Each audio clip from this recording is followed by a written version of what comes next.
Hello, my name is Arsh Homanpour. We are a 9-lawyer plaintiff attorney law firm in Southern California, and we represent individual plaintiffs in catastrophic injury, wrongful death cases, insurance bad faith, and some employment matters. Hi, my name is Danielle Lincourse. I've been practicing law for about 9 years now.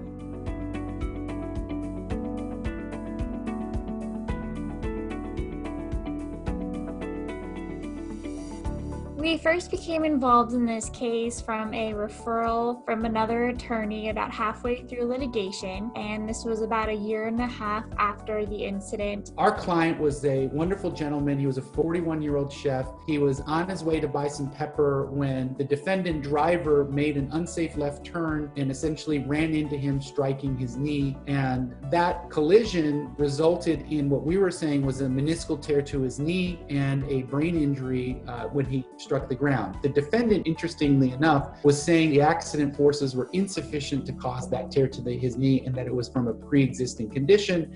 They also disputed that he had a brain injury. What's interesting about this case is there was this CRIPS injury component, or complex regional pain syndrome, that it looked like the carrier was on notice of but was overlooking, and that was the real driver of the value of the case. The referring attorney came to me with this case and said, will you look at my letters and has the policy been opened? And what I told him is I think that he needed to make another policy limits demand. So what we did together is we worked on drafting a better letter, in my opinion, one that would definitely give the carrier a clean opportunity to settle the case, to protect the insured, and that would make it abundantly clear to everyone looking at this transaction that the carrier was acting unreasonably and not paying the policy limits. The first obstacle was locking in the defense and their experts into the damages and the injuries that we were claiming. The second major hurdle was the defendant only had $1.5 million in insurance coverage. The case was worth more than $1.5 million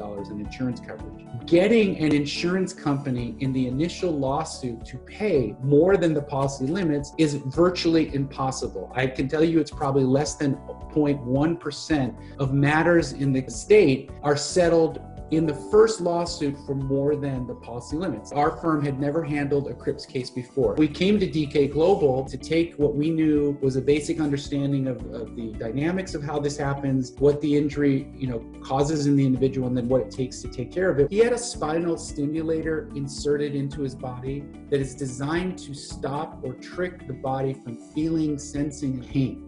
The implementation of a spinal stimulator was an important fact to show to the jury, and the only way you can deal with it is to surgically bypass it through this device called a spinal stimulator. We came to DK Global to not only animate the installation of the spinal stimulator so the jury understood the surgery he underwent, but we also needed DK Global to animate what is CRIPS, how is it caused, and what are the future issues faced by someone with CRIPS. So DK Global created a fluid animation that illustrates all the relative points related to CRIPS.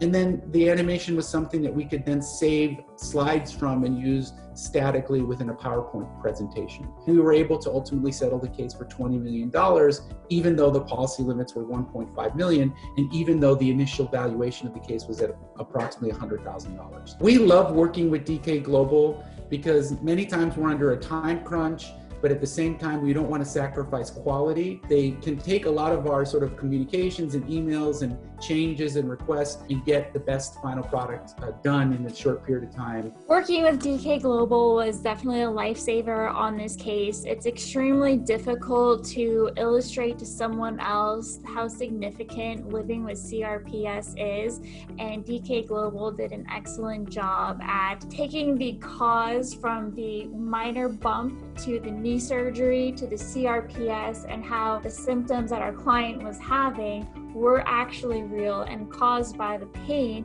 which substantially increased the value of the case, allowing this case to settle at a last-second mediation the day before trial.